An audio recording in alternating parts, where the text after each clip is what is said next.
Xavier Porter live and directly at the Barclays Center. I'm with the one and only Jameer Robinson, aka Little Future. I'm with his father, Mark Robinson, the mad scientist, one of the best trainers in Philly right now. So, you know, we here today. We at the media weigh-in for Broner and Vargas, but bump all that. We here for Little Future.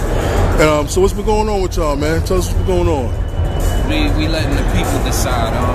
You know, we home, we training, putting the work in the lab in the dark, as you know personally.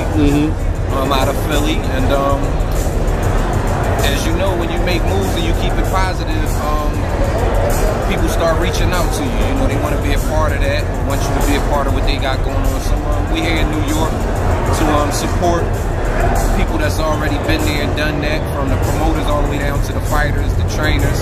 And we just did Sway in the morning, which was super dope, man. So now we here to give some support. Okay. So what's been going on with you, man? You're like a multi-gifted athlete. You're not just boxing. You also playing football. Are you playing baseball? Any other sports? No, not right now. I used to play soccer. Okay. You like soccer? Yeah. So you said you was real good at soccer.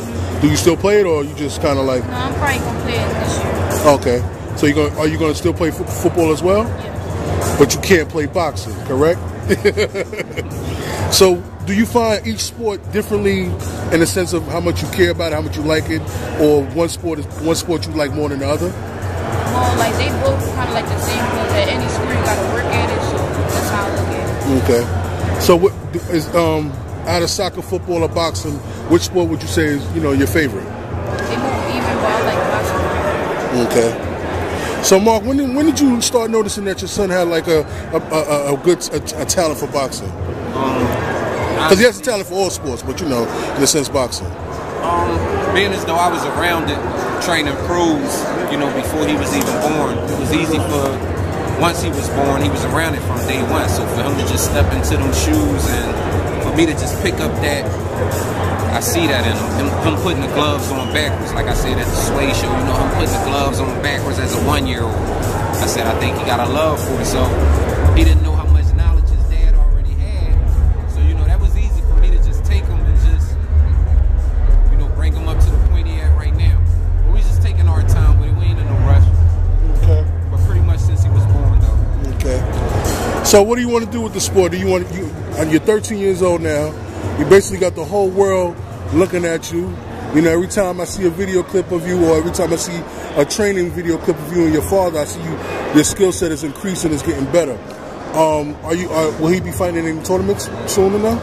We was trying to look at the JO Nationals, but again, it'd be so much going on. And to be honest with you, my plan for him is just totally different than what a lot of coaches have for their kids.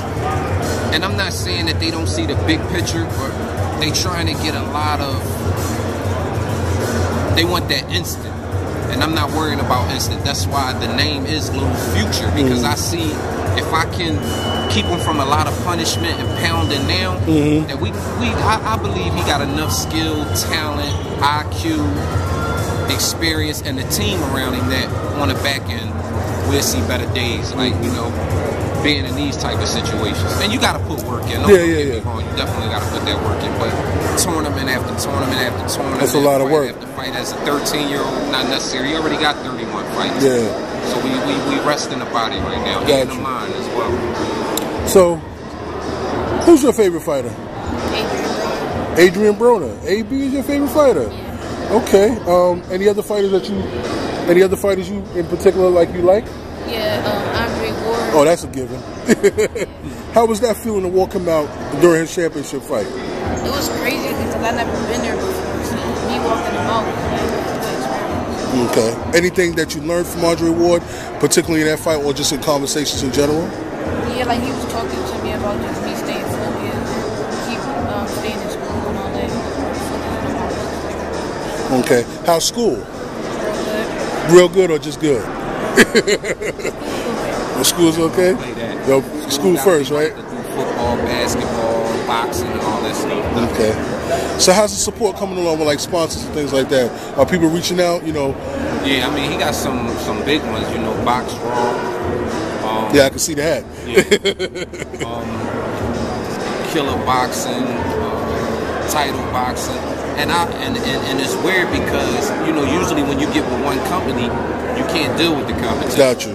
But I think they're looking at something, or maybe they just feel like he's something so special and so rare that they're allowing him to wear another glove, wear another shoe, wear other clothes, and, you know, kind of just do it like that. That's just been a blessing, man. So we try to show all the company support, because it's not like we under a contract and we're ready to make that hard decision. He's still young. Yeah. You know, if y'all want to deal with him, deal with him. If not, then, but so far they've been like, we want to take that chance, so it's been cool. How do you feel about the support that you receive from certain companies? It's cool. Like, I just like the gear that they send me, everything. They just do for me, send me money and everything. Okay. So, what do you want to say to people out there in regards to, like, you know, just boxing and school and things like that? I know you want little kids, 13, some older, some younger, they look up to you. You're like an inspiration, a motivation to them. What would you say to some of those kids out there that want to follow their dreams or follow some of the things that you're doing? Like, just keep working, stay humble, stay in school, just listen to your parents. Listen to the parents? You sure you listen to your father? And your mother? Yeah. All the time, 100% of the time. All right. So, for continued support, where can they follow, you know, reach out, things like that? Well, his handle, you know, on social media is at LilFuture9, LILFUTURE, number 9. As soon as you hit the LILFU, everybody is right there. Everybody is right there. Yeah. So, you know, Lil Future, what you say on Twitter, and you got Snapchat. Snapchat is LilFuture11. Okay. And for me, you know, it's Mad Scientist of Boxing on Instagram. That's all I'm really on. On Facebook, Mark Robertson. You see the guy with the black hat. I'm always in black low key. So that's how we get down. And just quick shout out to Killer Boxing, Title Boxing, Box Raw, Boxer Ball, Real Boxing Only over in Dubai. You know, the Future got, I mean, we can go on and on, but Sway in the morning. My man X in Brooklyn Fights, Xavier in Brooklyn Fights, big shout out to them, because he always show love, and that's real, so. All right, well, they getting ready to hit the stage, because they blasting the music. So, let's get it. We're about to close out this interview. We want to thank Mark, Little Future, Jameer for his time, and we're going to continue to support and continue to follow, all right? Appreciate it. Peace.